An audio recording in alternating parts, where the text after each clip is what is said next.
ইসলামপুর আদালতে আইন প্রতিমন্ত্রী বিরাজ বিশ্বাস বার অ্যাসোসিয়েশনের সঙ্গে বৈঠক। ইসলামপুর আদালতে এসে বার অ্যাসোসিয়েশনের সদস্য এবং নবনিযুক্ত এপিপিদের সঙ্গে বৈঠক করলেন আইন প্রতিমন্ত্রী তথা করণদিঘির বিধায়ক বিরাজ বিশ্বাস।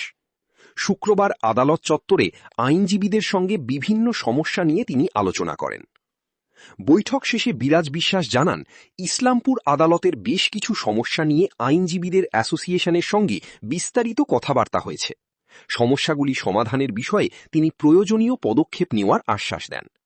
পাশাপাশি ল ক্লার্ক অ্যাসোসিয়েশনের সদস্যদের বসার পর্যাপ্ত ঘর নেই সে বিষয়ে তিনি বলেন এবং খতিয়ে দেখবেন।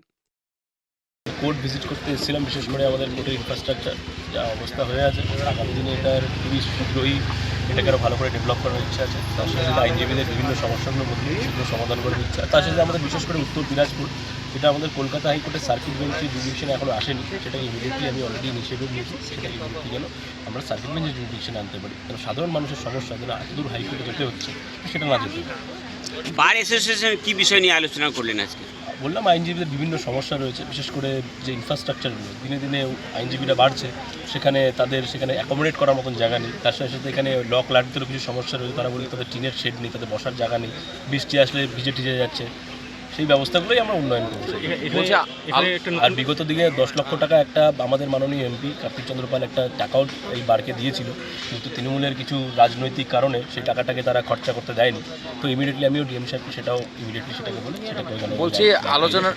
আলোচনার মধ্যে আইনজীবীরা আপনাকে সামনে পেয়ে কিন্তু আজকে জেলার দাবিও তুললেন আপনার সামনে, কি বলবেন? দেখুন, এটা আগামী দিনে, আজকে যেটা সাবজেক্ট ম্যাটার ছিল আইনজীবীদের সমস্যা যেটা ছিল সেগুলো নিয়ে আলোচনা করতে। বলছি, পিপিদের নতুন প্যানেল নিয়ে বিভিন্ন রকম প্রশ্ন উঠছে। অনেকে প্রশ্ন করছে যে যোগ্য এবং সিনিয়র আইনজীবীরা নেই। যারা বলছে তাদের নিজেদের যোগ্যতা তারা দিচ্ছে। দেখুন, আইন একটা প্রফেশনের যোগ্যতা, সেটা প্র্যাকটিসের মাধ্যমে বেরিয়ে আসে। সেটা আমাদের আগামী যে যারা আইনজীবী রয়েছে তারা বুঝিয়ে দেবে সেটা। দাদা, একটা বিষয় বলছিলাম যে রাজ্য বিজেপি নেতৃত্বের তরফ থেকে বিশেষ প্রশিক্ষণের ব্যবস্থা করা হচ্ছে আগামী দিনে। এই যে শৃঙ্খলা বজায় রাখার জন্য জেলায় জেলায় একটা প্রশিক্ষণ শিবির হবে বিজেপির, এই প্রস্তুতি আসলো কি করে? দেখুন, এটা সাংগঠনিক স্ট্রাকচারের মধ্যে প্রশিক্ষণটা, এটা নতুন কিছু না।